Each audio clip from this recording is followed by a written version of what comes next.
Hi అండి. Welcome back to కథల పదరిల్లు. Please ముందుగా వీడియోకి ఒక చిన్న లైక్ చేయండి. లైక్తో పాటు హైప్ ఇవ్వండి. కొత్తగా ఎవరైనా మన ఛానల్ని చూస్తే ప్లీజ్ సబ్స్క్రైబ్ చేసుకోండి. అలాగే ఈరోజు కథ యారోగెంట్ హస్బెండ్ ఎపిసోడ్ నెంబర్ 39. కథను రచించిన వారు చిన్ను గారు, వాయిస్ ఓవర్ శ్వేత. ఇక కథలోకి వెళ్ళిపోదాం.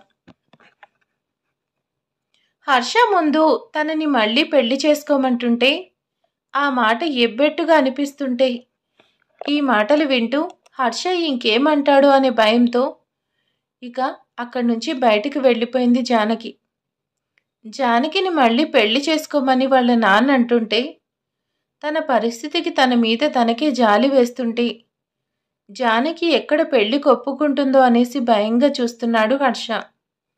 కానీ జానకి సమాధానం కూడా చెప్పకుండా వెళ్ళిపోవడంతో ఏంటి జానకి, మనసులో ఏముంది?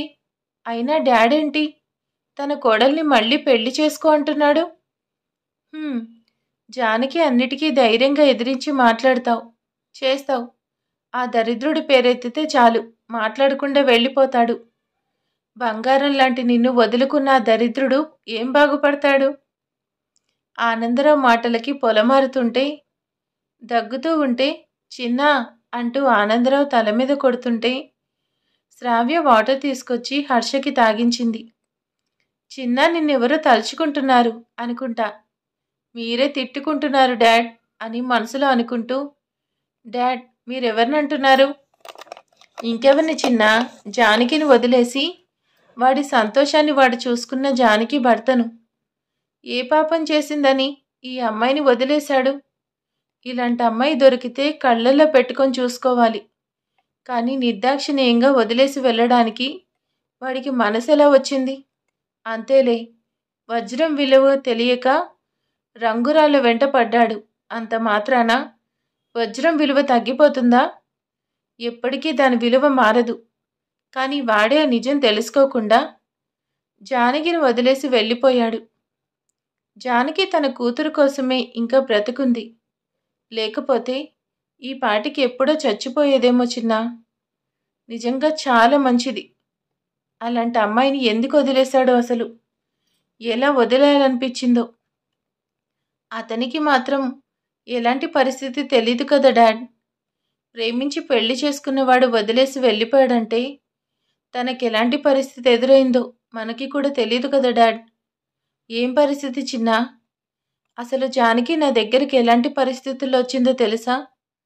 పాపం ఆ రోజు ఆ టైంకి నేను అక్కడ లేకపోయినా లేదా ఎవరూ సాయం చేయకపోయినా పాపం తను తన కడుపులో బిడ్డ ఇద్దరు ఈరోజు భూమి మీద ఉండేవాళ్ళు కాదు. పాపం అలాంటి పరిస్థితి ఎవరికీ రాకూడదు. అర్ధరాత్రి పురుటి నొప్పులతో సాయం లేక, పక్కన ధైర్యం చెప్పే తోడు ఎవరూ లేక, అలానే బాధపడుతూ ఒక్కతే హాస్పిటల్కి వెళ్ళబోతూ ఆ వర్షంలో ఎక్కిన ఆటో కూడా ఆగిపోతే నొప్పులకి విలువెలలాడిపోతూ ఆ టైంలో జానకిని చూస్తే ప్రాణం పోయింది చిన్నా. ఆడపిల్లకి అలాంటి పరిస్థితి ఎన్నటికీ రాకూడదు. మగాళ్ళకి ఆ బాధ తెలీదు, కానీ ఆడవాళ్ళు ఆ బాధ భరిస్తూ అలా ఉండడం నరకం. పరిస్థితులు ఏమైనా, కారణాలు ఏమైనా కూడా అప్పుడు అలా వదిలేసి వెళ్ళిపోయాడు. ఆడపిల్ల అన్ని బాధలు భరించి తన కూతురు కోసం మాత్రమే బతికింది. నివిని చూసుకుని తన కోసం అని మన ఇంటికి రమ్మని అడిగితే తన అవసరం ఆత్మవిశ్వాసాన్ని చంపేస్తుంటే మన ఇంటికి వచ్చింది. తన భర్త ఇక్కడే ఉంటాడు అనేసి వచ్చిందట. ఇక్కడే చిన్న చిన్న పనులు చేసుకుంటూ తన కోసం వెతికినా యూజ్ లేదు. అప్పుడే నాకు అలా కనిపిస్తే హాస్పిటల్కి తీసుకెళ్లాను. తర్వాత నేనే ఇక్కడికి తీసుకొచ్చాను. తనని వద్దు అనకుండా కూతుర్ని పెట్టుకుని ఇంట్లో పనులు చేసుకుంటూ రూపాయి దాచుకొని సివిల్స్ కష్టపడి చదువుకుంది. నేను సాయం చేస్తా అన్నా కూడా ఈరోజు వరకు నా దగ్గర ₹1 కూడా తీసుకోలేదు చిన్నా. అంటే అర్థం కావడం లేదా జానకి ఏంటి అనేది? అన్ని బాధలు పడినా కూడా చివరికి తను అనుకున్న IAS అయ్యింది. అందుకే నాకంటే అంత ఇష్టం జానకి అంటే.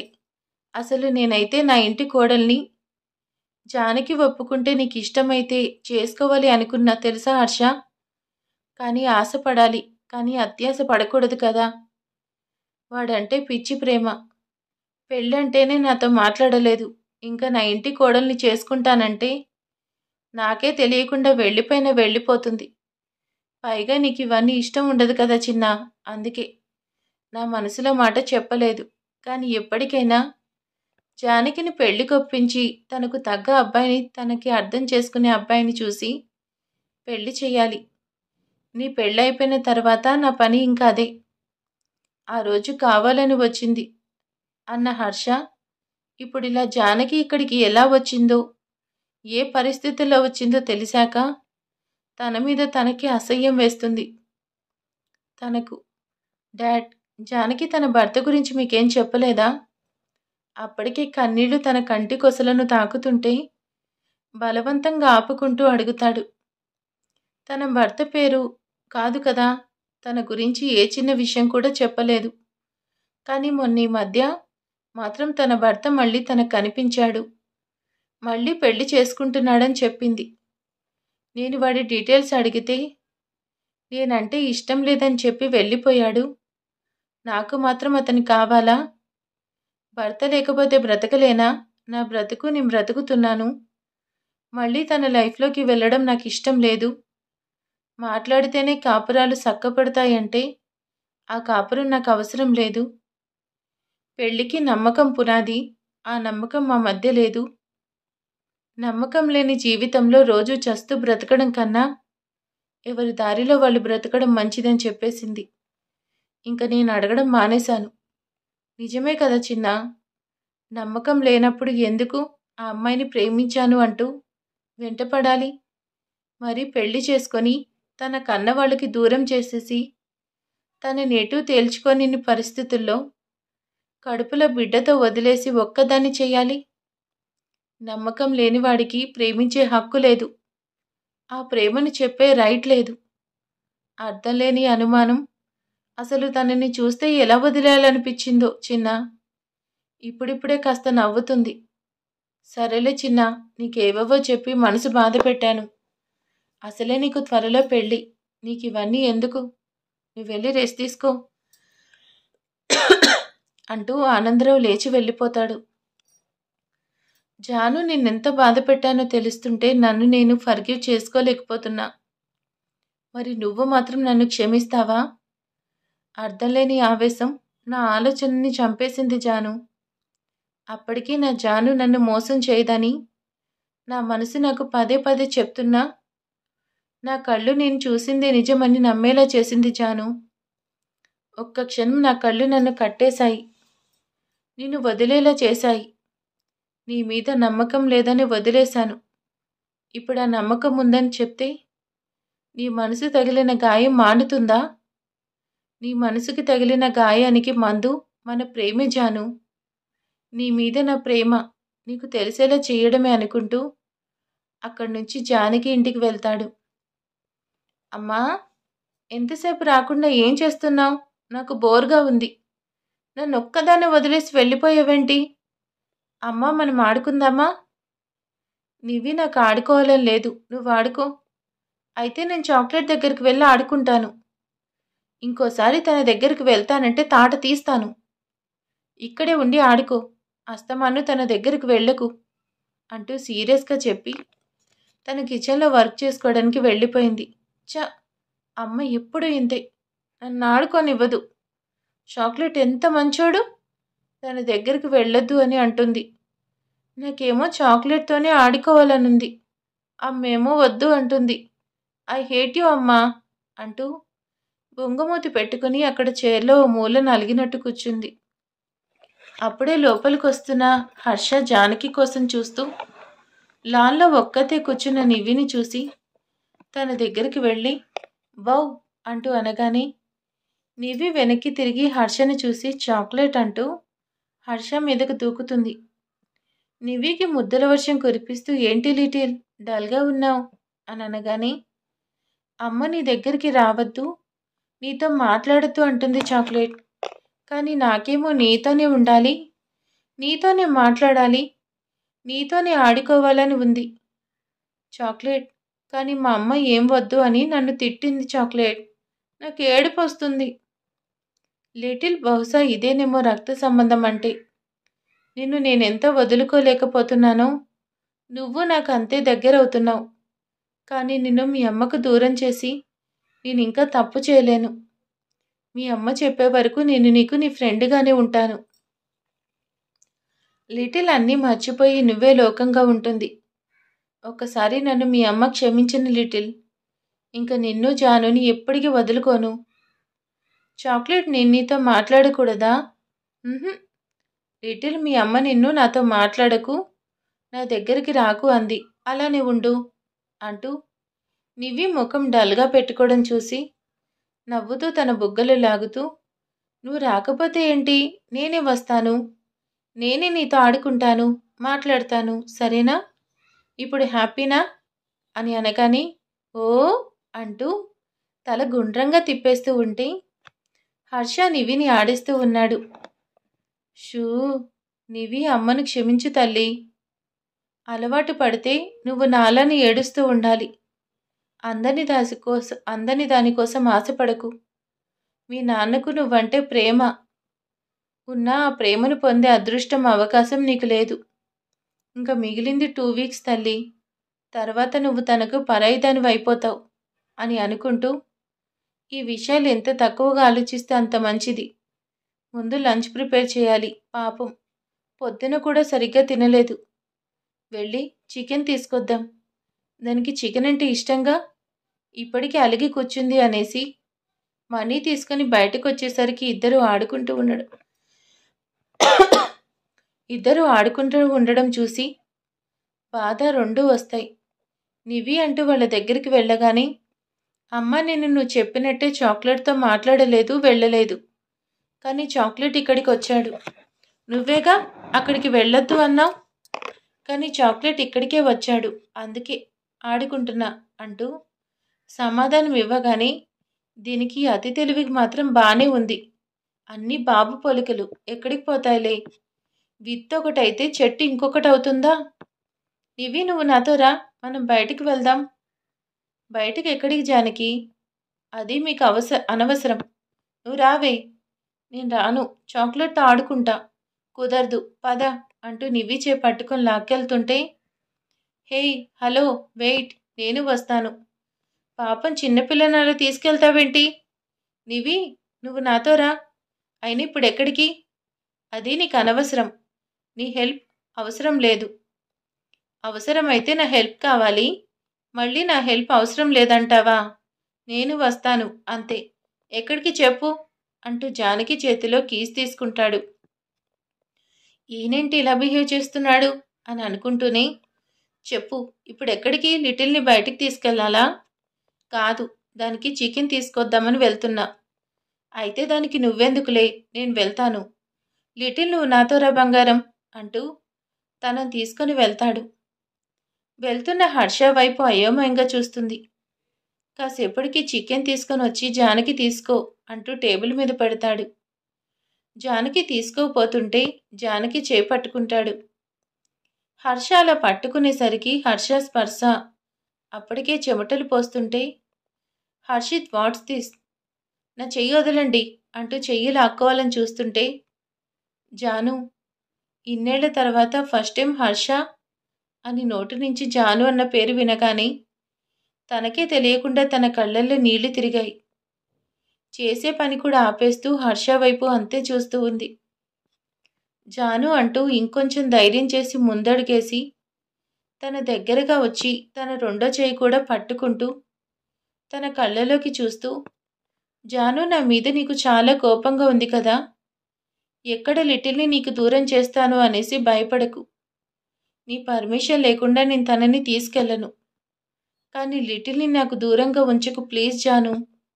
నీకు తెలుసు కదా నేను తన కోసం ఎంతగా ఎదురు చూశాను. నువ్వు నా దగ్గరికి వెళ్ళకు అంటే తను ఫీల్ అవుతుంది. అందుకే ఆ మాట అనకు. తనలా ఉంటే నేను చూడలేకపోతున్నా.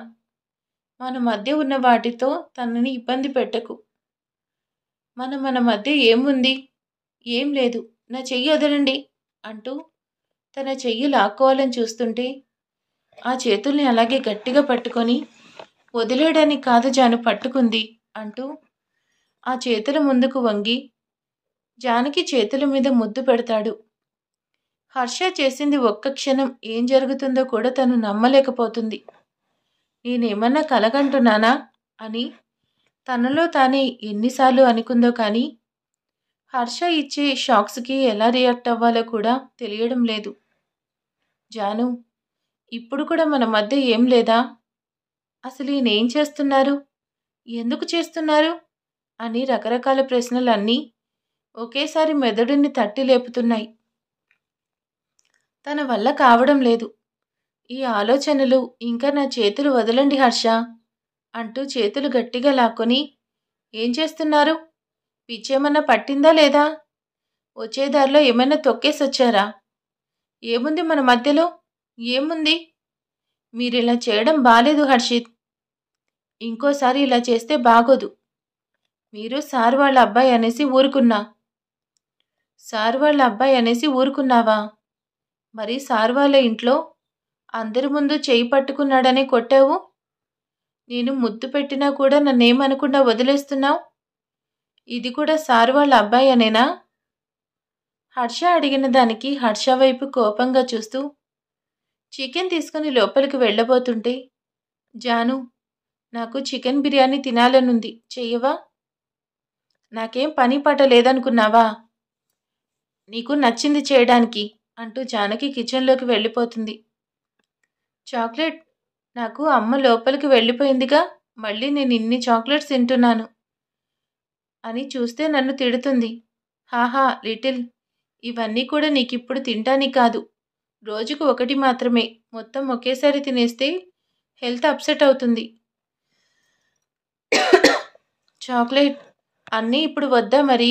ఇన్ని నేనేం చేసుకోను అంటూ తన చేతిలో ఉన్న వాటి వైపు చూస్తుంటే, నేను దాచిపెడతాను, రోజు నువ్వు వచ్చి తీసుకొని తిను, సరేనా?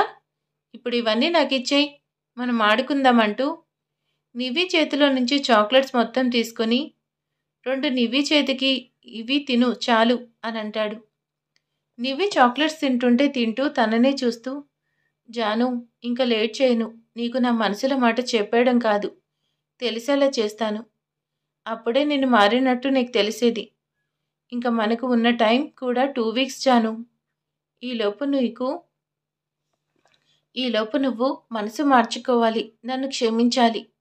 అప్పుడు అందరి ముందు నిన్ను మళ్ళీ పెళ్లి చేసుకొని అందరూ అనే మాటలకు సమాధానం చెప్తాను జాను. నువ్వు నన్ను ఒకవేళ క్షమించకపోయినా కూడా పర్లేదు, నిన్ను మాత్రం వదలను. బెదిరించైనా తాళి కట్టేస్తాను. తర్వాత సంగతి తర్వాత చూసుకుందాం జాను అని చిన్నగా నవ్వుకుంటూ, ఈరోజు నేనిచ్చిన షాక్కి జాను ఫ్యూజ్ ఎగిరిపోయి ఉంటుంది. ఏం మాట్లాడకుండా లోపలికి వెళ్ళిపోయింది అని అనుకుంటూ ఉంటే, తన ఫేస్లోకి తనకే తెలియకుండా స్మైల్ వచ్చి చేరుతుంది. చాక్లెట్, నువ్వేంటి నీలో నువ్వే నవ్వుకుంటున్నావు అంటూ తను తినడం ఫినిష్ చేసేసి హర్ష దగ్గరికి రాగానే, ఏం లేదు లిటిల్, పద అంటూ తనని తీసుకెళ్లి బాల్ ఆట ఆడిస్తున్నాడు. అసలు ఏమనుకుంటున్నాడు? ఏం చేయాలనుకుంటున్నారు? అలా ఎలా నా చేతులు పట్టుకొని ముద్దు పెడతాడు? అయినా ఈయనేంటి నాతో ఇలా ఈరోజు ఇంత కూల్గా మాట్లాడుతున్నారు? ఇదేదో పెద్ద మిరాకిలా ఉంది. ఏం ఆశించి ఇదంతా చేస్తున్నారు? నివి కోసం నేను నివిని ఆయనకి దూరం పెడుతున్నా అనేసి ఆయనే తగ్గినట్టున్నారు. అసలు ఎక్కడన్నా నువ్వు నివిని హర్షకి దూరం పెట్టావా జానకి? నీకు నువ్వే అలా అనుకుంటే సరిపోతుందా? అయితే మాత్రం అలా ఇలా ముద్దు పెట్టేస్తారు?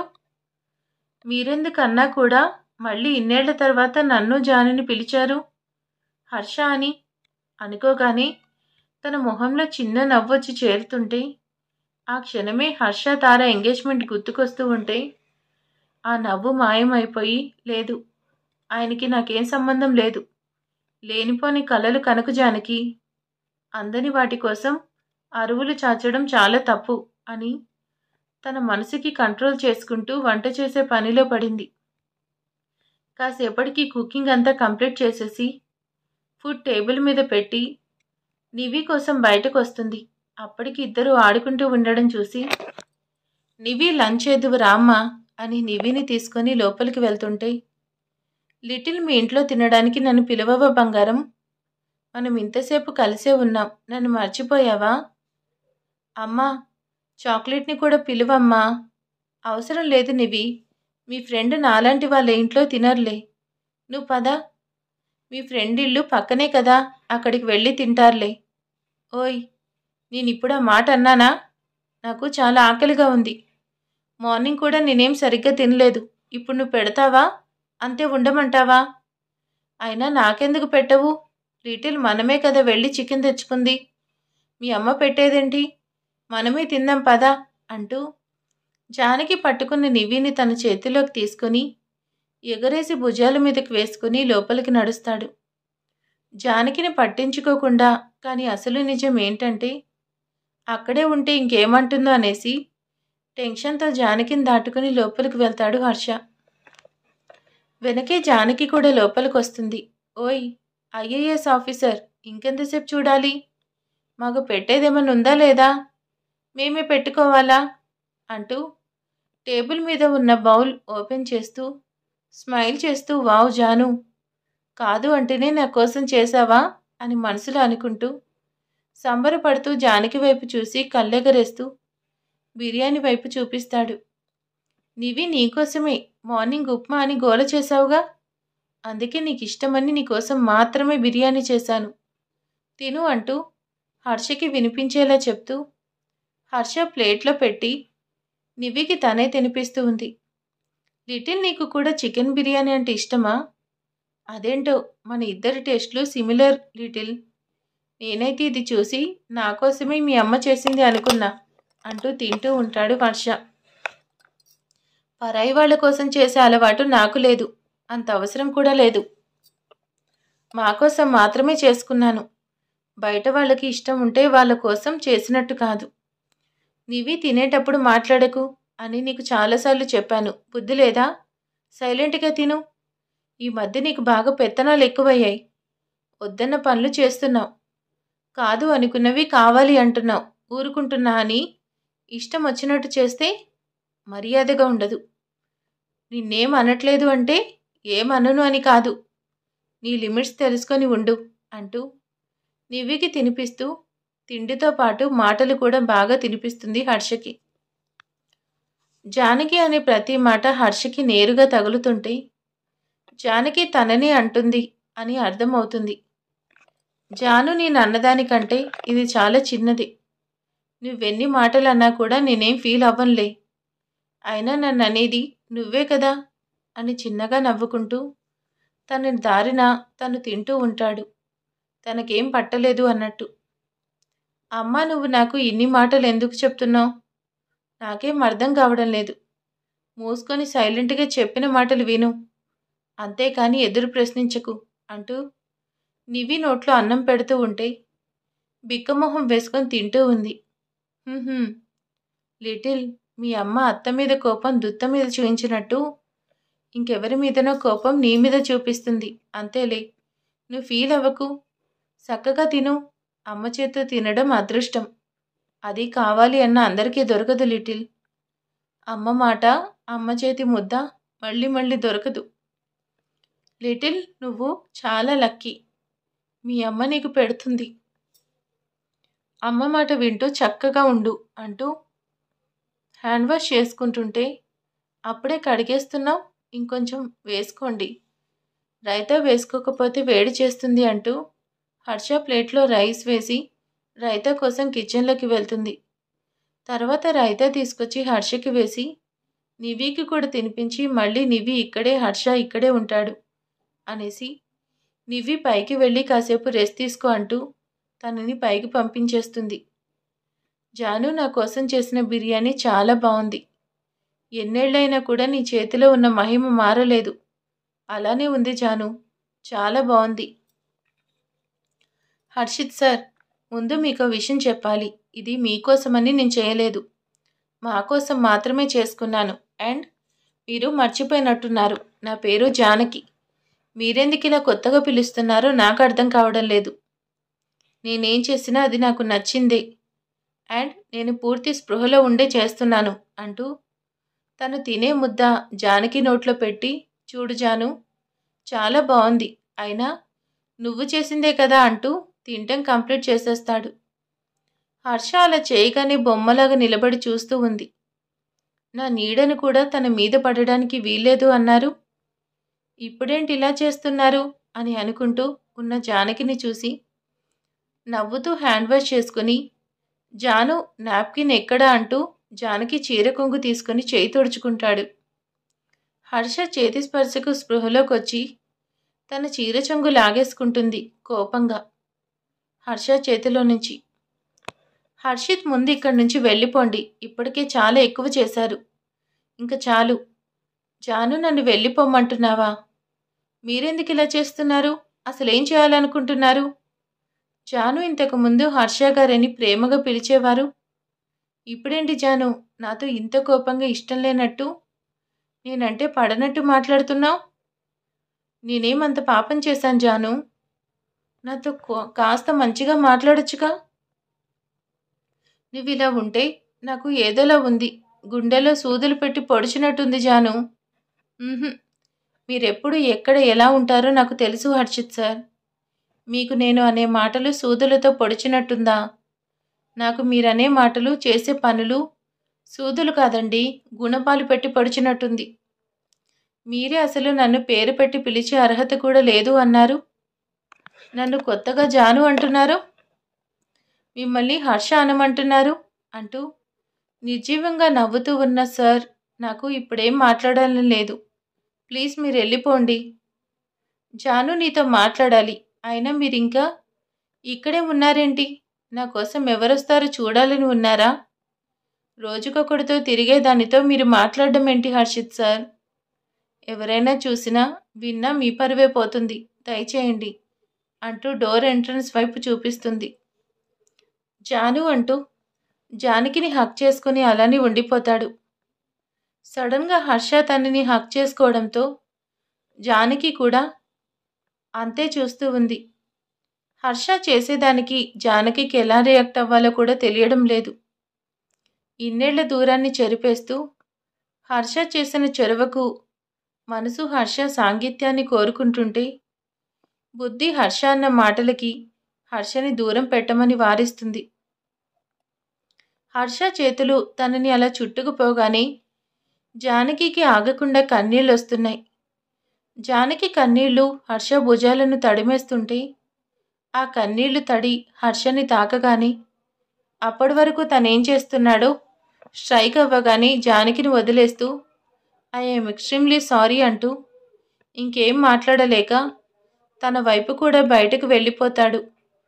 హర్ష ఇంకక్కడ ఉండలేక హర్ష తనని వదిలేసలా వెళ్ళిపోతుంటే జానకి వెళ్తున్న హర్ష వైపు చూస్తూ చైర్లో కూలబడిపోతుంది. హర్ష గారు, మీరేం చేస్తున్నారు? నన్ను మీ దగ్గరికి రావద్దు అని మీరేంటి ఇలా చేస్తున్నారు? నాకు లేని ఆశలు కల్పిస్తున్నారు. మరింత దగ్గరగా వస్తే మీకు దూరంగా ఉండడం, మిమ్మల్ని మర్చిపోవడం ఎలా హర్ష గారు? ఈరోజు మీకేదో అయ్యింది, కానీ మీ మనసులో ఏమైందో ఏమంటున్నారో నాకు తెలియడం లేదు. హర్ష గారు అన్నిటిలోనూ ముక్కుసూటిగా ఉంటారు. ఏం చేసినా కూడా ఎదురుగానే చేస్తారు. మరి మీరిలా ఎందుకు చేస్తున్నారు? మిమ్మల్ని మాటి మాటికి వెళ్ళిపోండి అని చెప్పడానికి నాలో నేను ఎన్నిసార్లు చచ్చిపోవాలి? ఎందుకు నన్ను ఇలా హింసిస్తున్నారు అని అనుకుంటూ ఆలోచిస్తూ ఉంది. జానకి దగ్గర నుంచి బయటకు వచ్చేసిన హర్ష జుట్టులో వేలి పోనిస్తూ, ఓ గాడ్ హర్ష, సెన్సెస్లో ఉండవా? అలా చేశావు. ఇప్పటికే నీ వల్ల అది చాలా బాధపడింది. నువ్వు ఆ బాధ పోగొట్టే మందు అవ్వాలే కానీ ఇంకా ఇంకా బాధ పెడతావేంటిరా? Janu, I'm sorry. నువ్వు అలా అనేసరికి నా వల్ల కాలేదు. నీ దగ్గరికి రాకుండా ఉండలేకపోయాను. ఇప్పుడు నిన్ను ఫేస్ చేయలేను. మళ్ళీ వస్తాను. కానీ జాను, నిన్ను హక్ చేసుకుంటే మళ్ళీ వదిలేయాలన్నంత కష్టంగా ఉంది. నువ్వెక్కడ కోపడతావో అనే భయంతో వచ్చేశాను. అసలే నన్ను మాటలతో చంపేస్తున్నావు. ఇప్పుడు చేసిన దానికి వాణ్ణి కొట్టినట్టు కొట్టినా కొడతావు. అయినా నా జాను నన్ను కొట్టదులే. దానికి నేనంటే కోపం ఉన్నా అంతకన్నా రెట్టింపు ప్రేమ ఉంది. ఈ రోజుకి డోస్ చాలు, రేపు చూద్దాం అని నవ్వుకుంటూ తన ఇంటికి వెళ్ళిపోతాడు హర్ష. చిన్నా, ఇప్పటి వరకు ఎక్కడికి వెళ్ళావు నాన్నా? జాను దగ్గరికి వెళ్ళాను డాడ్. జాను? ఈ జాను ఎవరు చిన్నా? అది జాను కాదు డాడ్, జాన్. పెళ్ళికి అరేంజ్మెంట్స్ అండ్ ఈవెంట్స్ మాట్లాడడానికి జాన్ని కలవడానికి వెళ్ళాను డాడ్. త్వరలో నా పెళ్ళి కదా, అందుకే ఆ పనిలో ఉన్నాను. అవునా? నేను మాట్లాడతాను కదా చిన్నా, నువ్వెందుకు వెళ్ళడం? తనని రమ్మను, జానకి ఉందిగా, తను చూసుకుంటుంది. తను ఉందనే డాడ్, కానీ ఈ విషయం మీకెలా చెప్పాలి? అది పెద్ద త్యాగమూర్తిలాగా మొగుడికే మళ్ళీ పెళ్లి చేయాలని చూస్తుంది. నా మాట పట్టుకొని మీకు ఇచ్చిన మాట అంటూ పెళ్లి చేస్తారంటుంది అని మనసులో అనుకుంటూ ఓకే డాడ్ అంటూ పైకి వెళ్ళబోతూ అక్కడే సోఫాలో కూర్చున్న చింటూ దగ్గరికి వెళ్ళి చింటూ అని వాడిని తన ఒళ్ళోకి తీసుకొని చింటూ ఈ చాక్లెట్స్ తీసుకుంటావా అంటూ తల నిమురుతూ చాక్లెట్స్ ఇస్తాడు. మావయ్య, ఇవి నాకేనా? నేను తీసుకోవచ్చా? హా, నీకు అండ్ లిటిల్ ఉంది కదా, మీ ఇద్దరికి, తనకు కూడా ఇవ్వు అంటూ వాటిని ఫ్రిడ్జ్లో పెట్టి పైకి వెళ్ళిపోతాడు. అమ్మా, మావయ్య నాకు చాక్లెట్స్ ఇచ్చాడు అంటూ చింటూ ఎగురుతూ ఉంటే అదంతా చూస్తున్న శ్రావ్య కూడా కన్నీళ్లతో చింటూ తలని హర్ష నిమిరిన చోట నిమిరి చూశాను మావయ్య ఇచ్చాడుగా, తిను అని చెప్పి శ్రావ్య రాహుల్ దగ్గరికి వెళ్ళి విషయం చెప్పి ఆనందపడిపోతూ ఉంది. మరి ఇక హర్ష జానకిని తన సొంతం చేసుకోవాలని, దగ్గర చేయాలని ఎలాంటి ప్రయత్నాలు చేస్తాడు ఏంటి అనేది నెక్స్ట్ పార్ట్లో తెలుసుకుందాం. అలాగే ఈ ఎపిసోడ్ గురించి కామెంట్ చేయడం మాత్రం మర్చిపోకండి. అలాగే లైక్ చేయండి. Thank you.